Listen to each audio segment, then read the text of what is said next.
What's up, guys? James Carter TV here to recap the New England Patriots defeat over their defeat of the New York Football Giants.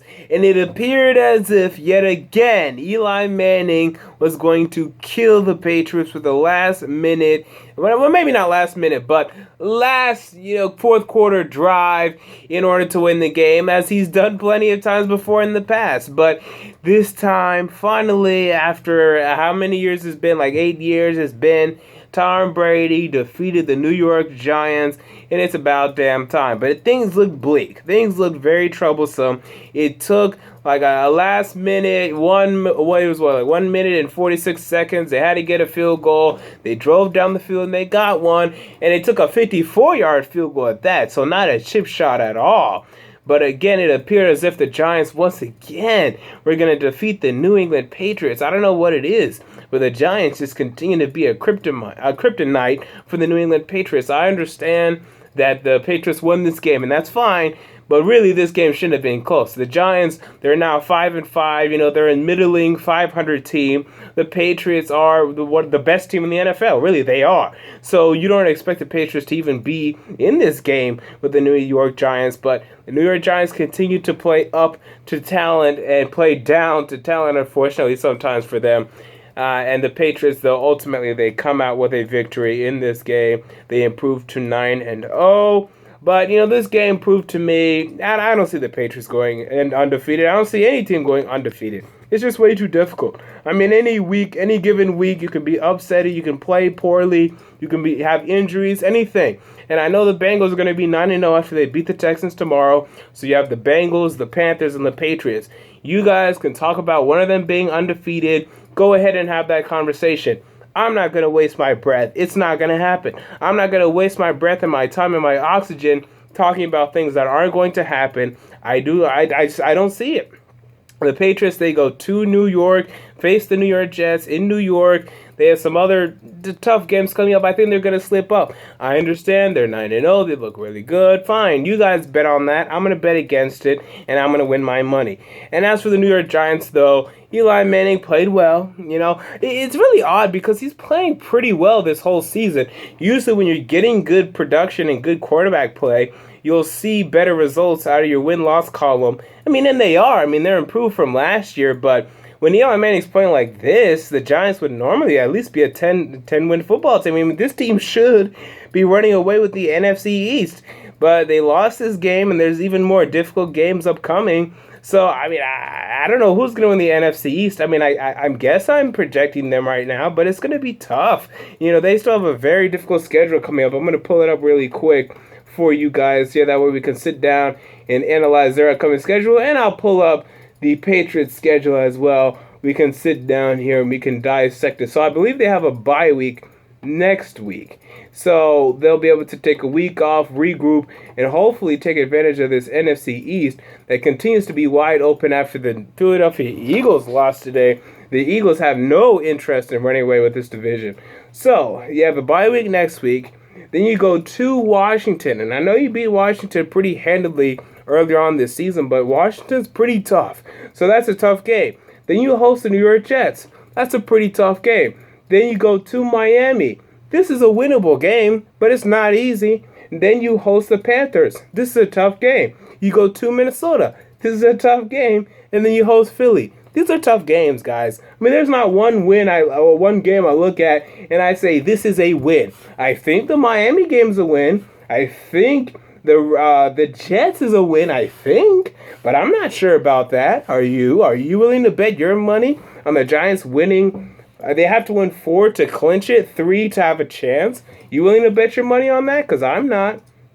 As for the New England Patriots, okay, excuse me, they host the Bills next week. This should be a win, but the Bills are tough. They go to Denver. I know Denver is looking bad right now. I understand. This is still not an easy game. They host the Eagles. This should be a win. They go to the Texans. Okay. Host the Titans. Okay. At Jets. At Dolphins. So this, I believe, if I had to bet on either the Patriots going undefeated or the Giants winning the NFC East, which one is the more likely scenario? I say the Giants winning the NFC East because there's more margin for error. The Giants can lose 3 games and still win the NFC East. The Patriots, once they lose 1, they're not going undefeated. But there's a chance here. I give you that because there are games that you're going to win. So you're going to beat the Texans, you're going to beat the Titans, you're going to beat the Eagles most likely, and you're going to beat the Dolphins. So really, it's the at Broncos, it's the versus Bills because I'm not sleeping on the Bills, and it's the at Jets that are concerning. And when there's 3 games and you're telling me, is it a 50% chance they win or 50% or higher chance that they win all 3 of those games, I'm going to bet against that. I am. It's a smart bet to make. But there's a chance here. I'll give you that. There's a chance. I'm going to bet against it. So with that said, let's look at the other late games here this afternoon.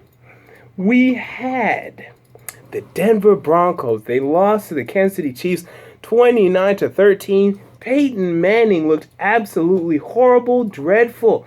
He was officially, according to the stat line, I'm putting it up here, I know he had 4 interceptions today, 5 of 20, 25% completion percentage, 35 yards passing.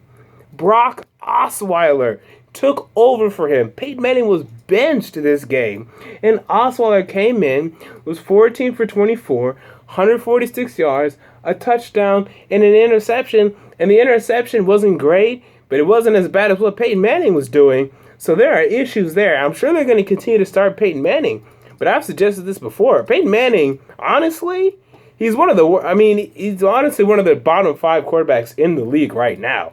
And when you have a bottom 5 quarterback play in the league, you need to consider replacing that if there's something better off the bench. Now, I don't know much about Brock Osweiler, but if this guy can play, I think he serves more for your team than Peyton Manning does right now, and that's a very sad fact, but it's a fact they need to face.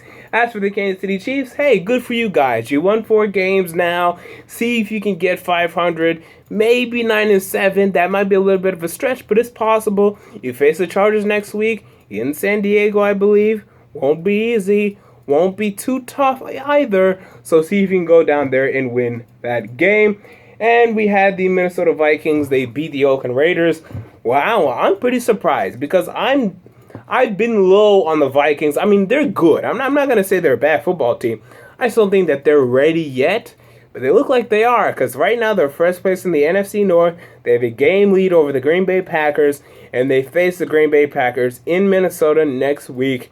And I think I'm picking the Packers to win that game because the Packers are reeling, or the Vikings to win that game because the Packers are reeling and the Vikings are playing really good football. I think the stars are just aligning for the Minnesota Vikings right now, and I can't believe it. But this is what appears is going on in the NFL right now. In the Oakland Raiders, sorry guys, it's nice to have the conversation, but the Raiders aren't ready, guys. Their defense is bad. It's bad, guys. They still need another year to fix this defense. Next year we can have a conversation about the playoffs, but this year, forget it. There's no playoff discussion in Oakland for me. All right, guys, until next time, James Carter TV, I'm out. Peace.